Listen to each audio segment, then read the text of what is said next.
She'd spent years learning how to keep her face still when something mattered. Boardrooms demanded it. Investors expected it. Control was the job.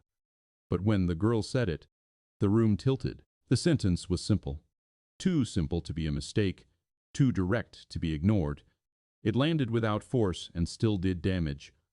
The man across the table stopped breathing for a moment. He did not correct his daughter. He watched the woman instead, waiting to see what she would do with it. There was no right response that wouldn't cost something. Denial would break a child. Silence would confirm something that wasn't true. Acceptance would undo a life built carefully, piece by piece. She understood then that whatever she said next would change the shape of her future. Some changes didn't come with time to prepare. If you're here for stories that choose restraint over noise, stay. This one does not rush. The sentence stayed where it landed. No one reached for it. The girl sat with her legs tucked under the chair, swinging one foot just enough to brush the table leg. Her hands were wrapped around a glass of water she had not asked for. She looked calm, curious maybe. She had already moved on from what she said. Across from her, the woman did not. Her hand was still lifted slightly above the table, fingers curved as if she had been about to reach for her fork. She did not finish the motion. The fork rested on the plate, untouched, angled toward the edge. A thin line of steam rose from the food and disappeared before she noticed it. The restaurant was not quiet. It just felt that way. Cutlery scraped. Someone laughed 2 tables over. A server paused near the bar, glancing at a screen. None of it asked anything of her. None of it helped. The man across from her shifted in his seat. The movement was small, a straightening of his back, like he was preparing to stand or speak. He didn't do either. His eyes stayed on her face, searching for something that wasn't there yet. She had learned how to manage moments like this. Not this moment exactly, but moments where attention narrowed and waited, where the wrong word would turn a situation brittle. In those rooms, she was expected to decide fast and live with it later. She had always been good at that. This was different. The girl leaned forward, elbows on the table now, chin resting in her hands. "Do you like pasta?" she asked, looking at the woman with the same openness she had used before. The question was ordinary. The timing was not. The woman's throat tightened. She swallowed once, slowly. Her eyes moved to the child's face, then away again to the man. He gave a brief shake of his head, almost invisible. It was not a correction, it was a warning, or a plea. She could not tell which. She set her hand down on the table. The wood felt cool under her palm. She pressed lightly, as if anchoring herself there. She could feel her pulse in her fingers. She started, then stopped. The sound was enough to make the man inhale sharply. He did not interrupt. The girl's foot stopped swinging. She waited. Silence did not scare the woman. She used it often. She let other people fill it, over-explain, retreat. Silence gave her leverage. Here, it only gave her weight. She glanced at the menu again, even though she already knew what it said. Her eyes traced lines she didn't read. The word mother did not appear anywhere. That did not matter. She looked back at the child. "I like it," she said finally. Her voice sounded steady. She had aimed for neutral. She did not know if she had missed. The girl smiled, satisfied. "It's my favorite." The man let his shoulders drop a fraction. Relief, maybe, or delay. He reached for his glass and took a drink, the ice clicking too loudly against the rim. The woman nodded once. She lifted her fork and cut into the pasta, though she was not hungry anymore. The movement felt deliberate, practiced. She took a bite and chewed, counting without meaning to. Around them, the restaurant continued. No one addressed what had been said. The server returned and asked if everything was okay. The woman answered first. "Yes," she said. It was true, in the smallest sense. Nothing had caught fire. No one was crying. The server left. The girl reached into her pocket and pulled out a folded piece of paper, smoothed it on the table. It was a drawing. Crayon. 3 figures holding hands. One was taller than the others. One had long hair. "This is us," the girl said, tapping the page once. She did not look up. She did not wait for approval. The woman did not touch the paper. She did not pull away from it either.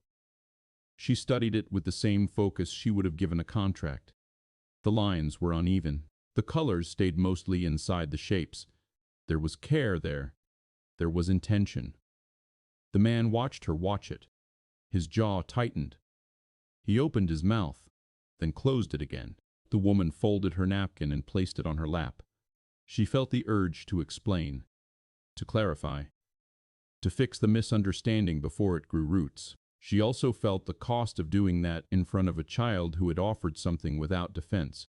She had not agreed to this. She had not invited it. That did not change the fact that it was happening. "Thank you for showing me," she said. She meant it. The truth of it surprised her. The girl beamed.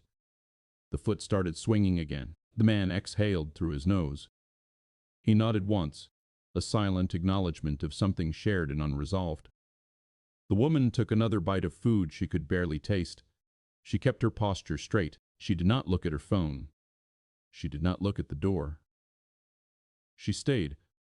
And in staying, she understood that leaving later would not erase what had already been heard. Her apartment was quiet in a way she usually appreciated, the kind of quiet that didn't ask questions. When she closed the door behind her, the sound settled quickly, absorbed by clean lines and soft surfaces. She set her keys in the bowl by the entry without looking, hung her coat, and walked straight through to the kitchen. She did not turn on the lights right away.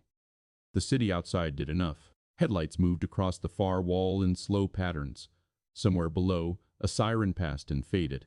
She poured herself a glass of water and drank half of it standing up. The glass left a damp ring on the counter. She did not wipe it away. This was the life she had designed.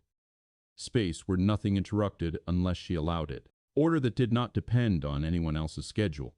She had paid for it with years of choosing work over ambiguity, clarity over comfort. It had never felt like a loss. Just a trade she understood. In the mornings, she woke before her alarm.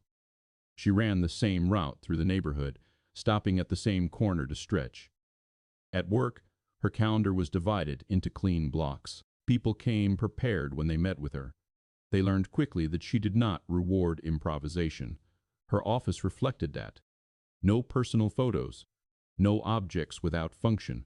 The only exception was a plant near the window, a gift from an assistant years ago. She watered it once a week. It stayed alive. That seemed sufficient. When people asked about her personal life, she answered with facts. She lived alone. She liked her work. She traveled when she could. The questions usually stopped there. If they didn't, she redirected them. It was not difficult. She had never planned to avoid family. She had just never made space for it. The idea of motherhood had come up once, years earlier, during a conversation that ended quickly and without argument. She remembered feeling relieved afterward, like a decision had been made by default. Tonight she moved through her apartment with the same efficiency she brought everywhere else. She changed clothes. She placed the dress from dinner carefully on a hanger, smoothing the fabric as if it mattered. She washed her hands longer than necessary. She did not look at her phone until she sat down on the couch. There were no messages. She had not expected any. Still, the confirmation landed heavier than she anticipated. She set the phone face down on the table. She told herself the evening was finished, that whatever awkwardness had occurred would dissolve by morning, filed away as a miscalculation, a date that hadn't worked. That happened, but the sentence did not dissolve. She stood again and walked to the window. Below, a couple crossed the street holding hands. A child lagged behind them, dragging a backpack that looked too big. The woman waited, patient, until the child caught up. She looked away. At work the next day, nothing appeared different. She led a meeting. She challenged a proposal. She signed off on a decision that would move several people into new roles by the end of the quarter. No one questioned her authority. No one noticed any hesitation. At lunch, she ate at her desk and read 3 reports. She did not think about pasta. She did not think about drawings. In the afternoon, her assistant mentioned an upcoming charity event, something involving families. She declined without explanation. Her assistant nodded and made a note. By the end of the day, her shoulders ached. She had not moved much. She packed up later than usual, turning off the lights herself as she left the office. In the elevator, a man stepped in with a child. The child pressed a button for the lobby, then looked up at her and smiled. She nodded back, polite, distant. The doors opened. They got off. She did not. When she returned home, the apartment felt smaller. She noticed the quiet differently now. It was no longer neutral. It pressed in at the edges. She sat at the kitchen table and opened her laptop, then closed it again. She reached for her phone, unlocked it, and stared at the screen without opening any app. She considered the facts. She had gone on a blind date. The man had brought his daughter. That alone was information. The child had said something inaccurate. Children did that. It did not require correction from her, and yet she pictured the way the girl had looked at her. Not hopeful, certain. She rested her elbows on the table and lowered her head into her hands. The gesture surprised her. It was not something she did often. She stayed that way for a full minute. Then she straightened, stood, and rinsed the empty glass in the sink. The water ran louder than necessary. She went to bed without setting an alarm. Sleep did not come easily. He woke before the alarm because someone was already talking.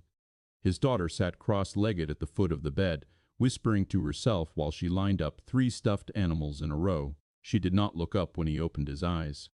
"Morning," he said, voice still rough. She nodded, serious. "They're having a meeting." He pushed himself up on one elbow. The room smelled faintly of cereal and the cleaner he had used the night before. He had fallen asleep without finishing the dishes. One plate still sat in the sink. "Important meeting?" he asked. She considered this. "Yeah? About who sits where?" He smiled despite himself and swung his legs over the side of the bed. His feet found the cold floor. He rubbed his face with both hands, then reached for the shirt draped over the chair. It was wrinkled. He put it on anyway. Mornings were like this. Not chaotic, just unfinished. He moved through them, filling gaps, adjusting plans, deciding in seconds what could be ignored and what could not. He poured milk, wiped the counter, checked his phone for emails he already knew would be there. A message from his boss sat at the top of the screen. Nothing urgent. That was good. His daughter ate quickly, swinging her legs under the chair. "Are we seeing her again?" she asked, spoon halfway to her mouth. He paused. The question was delivered casually, like it wasn't connected to anything heavier. "I don't know," he said. He kept his tone even. "Why?" She shrugged. She was nice. "That's true," he said. She nodded, satisfied, and went back to her cereal. He drove her to school in silence, the radio off. Traffic was light. At a red light, she reached across the console and rested her hand on his arm. She didn't say anything. She didn't need to. After drop-off, he sat in the car longer than necessary, hands on the steering wheel, watching other parents hurry away. He replayed the moment at the restaurant, the way the woman's face had gone still, the way he had waited instead of stepping in. He told himself he had been surprised, that he hadn't wanted to embarrass his daughter, that correcting her in front of a stranger would have felt like a betrayal. None of that erased the fact that he had let it sit. At work, he missed a deadline by an hour. No one said anything, but he noticed. He noticed everything when it came to consequences. He typed an apology email he didn't send. He deleted it and started over, this time shorter. He pressed send before he could rethink it. During lunch, he checked his phone more often than usual. There was nothing. He did not know what he had expected. That evening, he picked his daughter up from after-school care. She ran to him, backpack bouncing against her side. "Can we get pizza?" she asked. "Sure," he said. He meant it.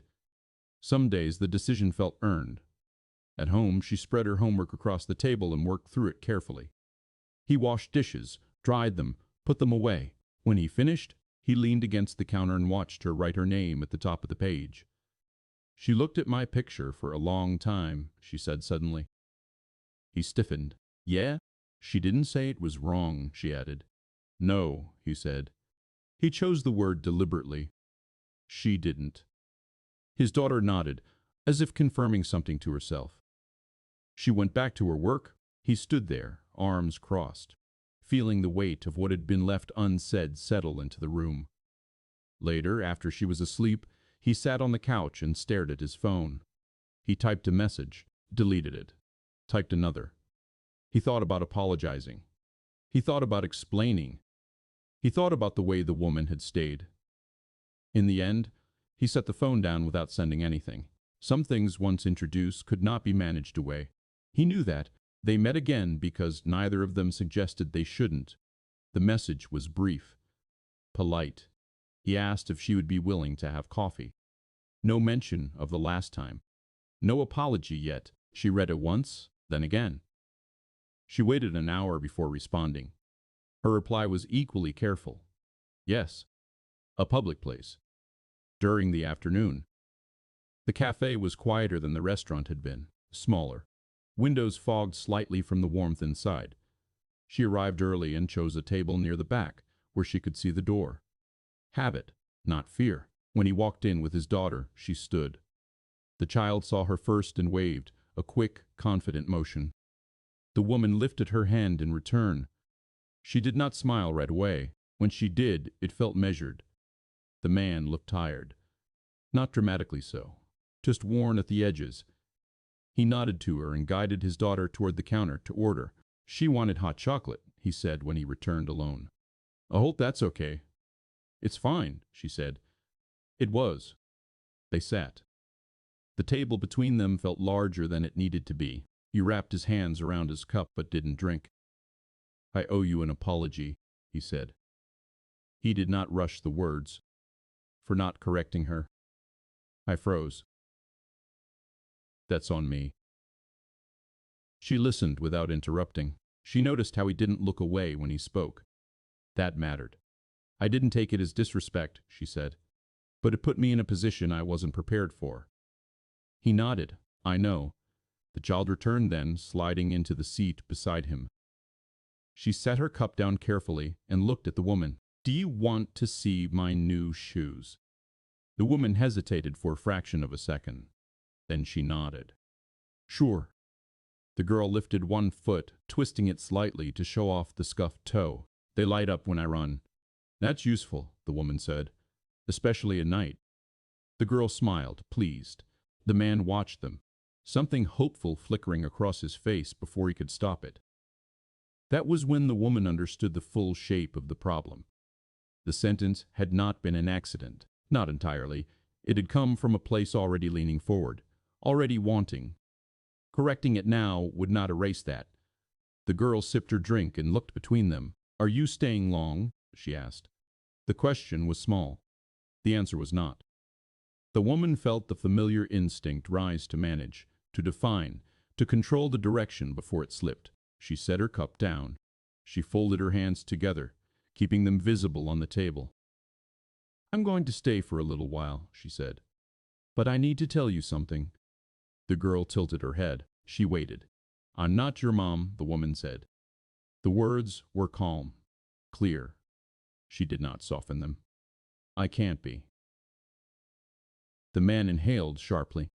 He looked at his daughter, then back at the woman. He did not interrupt. The girl's brow furrowed. She thought about it. But you could visit, she said. The woman shook her head once. Gently. I don't think that would be fair. Why? The girl asked. There was no accusation in it, just curiosity. The woman held her gaze. Because I wouldn't be able to stay. The girl absorbed this. She looked down at her cup, then back up again. Okay, she said. The simplicity of it landed harder than anything else had. The man swallowed. I'm sorry, he said again. This time it was quieter. I know, the woman said. They sat like that for a moment. Three people sharing a truth that could not be adjusted. After a while, the woman stood. She put on her coat. She reached into her bag and pulled out a small bill, placing it on the table.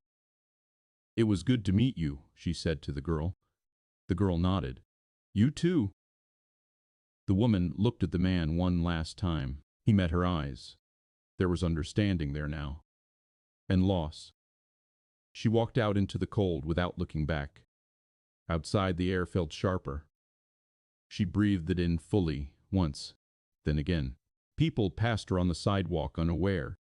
Behind her, inside the cafe, a routine resumed without her. Something had ended before it began. The silence that followed did not arrive all at once. It settled in layers. The woman returned to work the next morning and found that everything still functioned. Emails came in. Meetings filled the calendar. Her name carried the same weight it always had. People waited for her to speak, and when she did, they listened. She did not mention the cafe. She did not need to, but she noticed the pauses more than usual, the slight delay before someone answered her question. The way a junior analyst glanced at the door during a late meeting, then back at his screen. She approved an early exit without comment. The relief on his face stayed with her longer than it should have. At lunch, she ate alone in a conference room, reviewing numbers that required precision. She made no errors. That too stayed with her. In the evening, she returned to her apartment and stood in the entryway longer than before. She did not turn on the lights. She set her bag down carefully, as if noise might disturb something already fragile. She told herself she had done the responsible thing. Boundaries were clarity. Clarity prevented harm. She had said no before expectations could harden into something that would require undoing later. That logic had always worked for her. She poured a glass of water and drank it slowly. Halfway through, she realized she was holding her breath between sips. She let it out and finished the glass. Across the city, the man followed a different routine. He picked his daughter up from school and listened as she talked about her day. She mentioned the cafe once, briefly, then moved on to a story about a substitute teacher who had said her name wrong. He nodded in the right places. He laughed when expected. He waited for the moment that never came. At home, he made dinner and cleaned up while she colored at the table. She drew people again, this time fewer. When she finished, she folded the paper and put it in her backpack without showing him. He did not ask. That night, after she was asleep, he sat at the table and rested his forearms on the wood. He replayed the woman's words, the steadiness of them. The way she had not tried to negotiate with a child, he respected that. It did not make the result easier to live with. He typed another message he did not send. This one was longer. It explained context. It offered reassurance. It asked nothing. He read it once and deleted it. Some explanations existed only to make the speaker feel lighter. He knew that. Days passed without contact. The woman declined another invitation that involved families. She did not explain why. She began leaving the office earlier, though she still took work home. The change was subtle enough that no one commented. One evening, she stopped at a grocery store on her way back. She stood in an aisle longer than necessary, comparing labels she had no strong opinion about. A child nearby dropped a box. The sound made her flinch. She steadied herself and moved on. At the checkout, the cashier asked if she wanted a receipt. She said yes, then folded it into her pocket without looking. She slept better that night. The next morning, she woke before her alarm again. The man noticed his daughter asking fewer questions. Not none, just fewer. She followed instructions more closely. She waited her turn without reminders.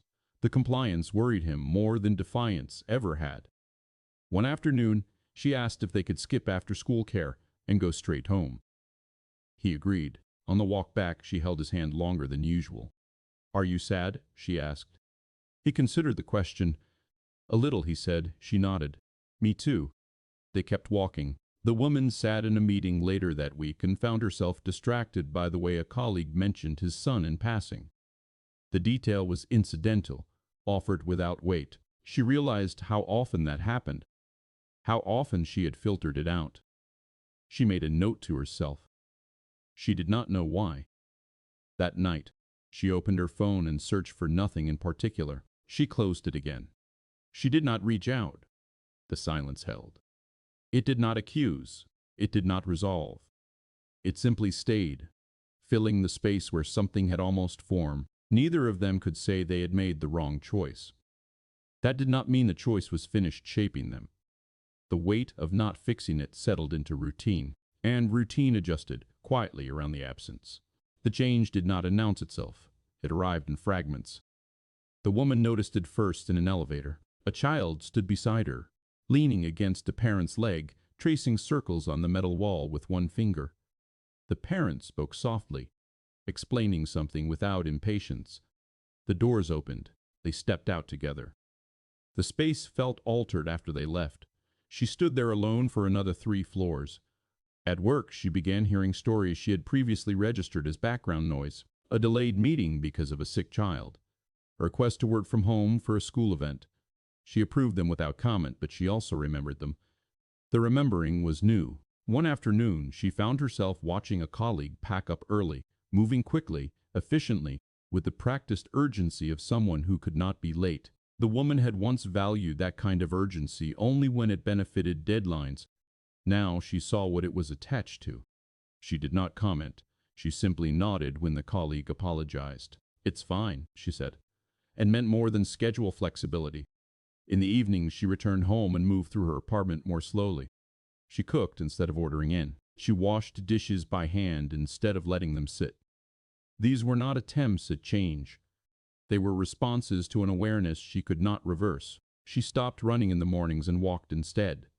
The pace forced her to notice her surroundings. A father tying a child's shoe. A woman crouching to listen, really listen, to a small voice explaining something important. Once she caught herself lingering. She corrected her posture and kept moving. She thought about the sentence only once. He came to her late at night, uninvited. "You're my real mom." The certainty in it. The lack of testing. She did not analyze it. She did not replay the scene. She let it pass, like she would any other thought that could not be acted on. Still, something had shifted. She began to recognize responsibility as something more than authority. At work, responsibility came with distance. You made decisions. Others carried them out. You absorbed blame when necessary, praise when unavoidable. It was clean. This was not that. This kind of responsibility existed whether or not it was accepted. It did not wait for consent. It attached itself through proximity, through presence, through what was left unsaid. She opened her laptop one night and searched for information she did not finish reading. Articles about children, about attachment, about the difference between intention and impact. She closed the browser before it could suggest more. She drafted a message to the man. It was brief. It acknowledged the difficulty of the situation. It offered clarity. It said nothing about regret. She read it twice and deleted it. Clarity, she reminded herself, was not the same as re-entry. A few days later, she found the drawing. It had slipped between the pages of a notebook she carried to meetings. She did not remember putting it there.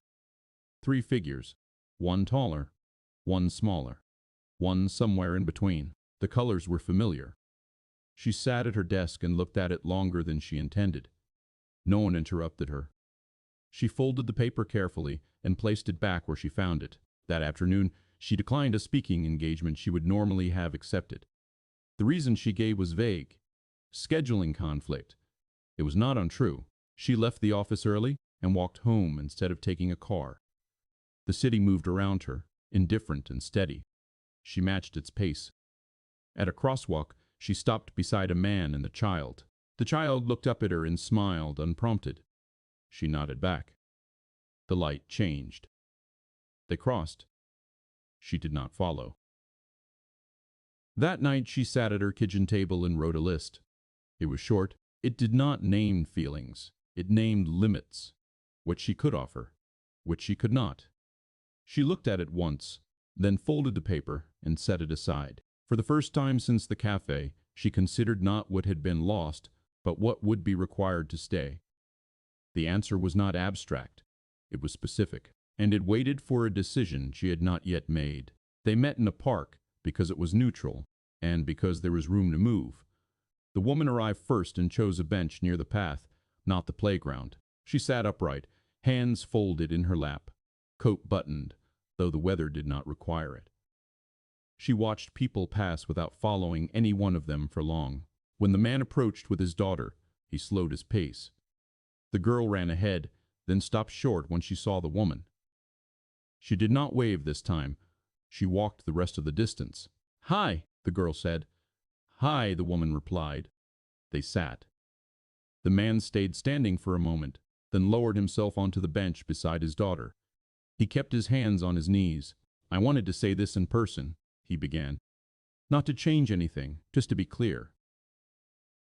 He paused, choosing his words. I shouldn't have let that happen. I'm sorry. The woman nodded. Thank you for saying that. The girl kicked at the dirt with the toe of her shoe. She listened without appearing to. I also wanted to be honest, the woman said. She did not look at the man when she spoke. She looked at the child. About what I can and can't do. The girl looked up. Her face was open, waiting. I don't stay in between, the woman said. I don't visit sometimes.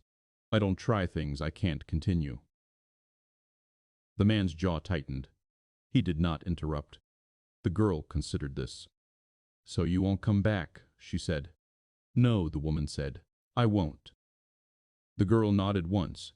She did not cry. She did not argue. She picked up a small stick and traced a line in the dirt. Okay, she said. The word was simple. It landed with weight. The woman felt the impulse to soften it, to add reassurance, to say something kind that would blur the edge of what she had just said. She did not. I wanted you to know why, she said instead, not because you did anything wrong. The girl looked up again. I know, she said. The man closed his eyes briefly, then opened them. He looked at the woman. There was disappointment there. There was also respect. He nodded. They sat in silence for a few moments. The girl stood and wandered a short distance away, staying within sight. She crouched to examine something near the base of a tree. I didn't expect you to come, he said quietly. I thought it mattered, the woman replied. It does, he said. She stood. He stood too. She looked at the girl. It was good to meet you, she said again. The repetition mattered. It made the ending complete.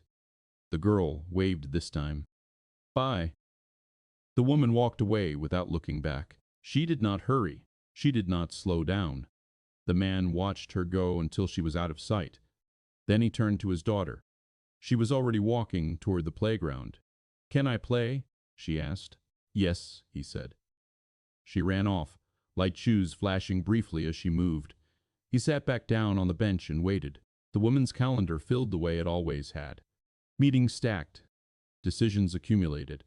Her name stayed attached to outcomes that mattered to people who would never meet her. From the outside, nothing had shifted. Inside, small adjustments took root. She listened longer when someone spoke without preparation. She asked one follow-up question instead of moving on. When an assistant asked to leave early on a Friday, she did not check the time. She waved them out without comment. She stopped declining every invitation that involved families. She did not attend many, but she stopped saying no automatically. On her desk, the plant by the window grew unevenly toward the light.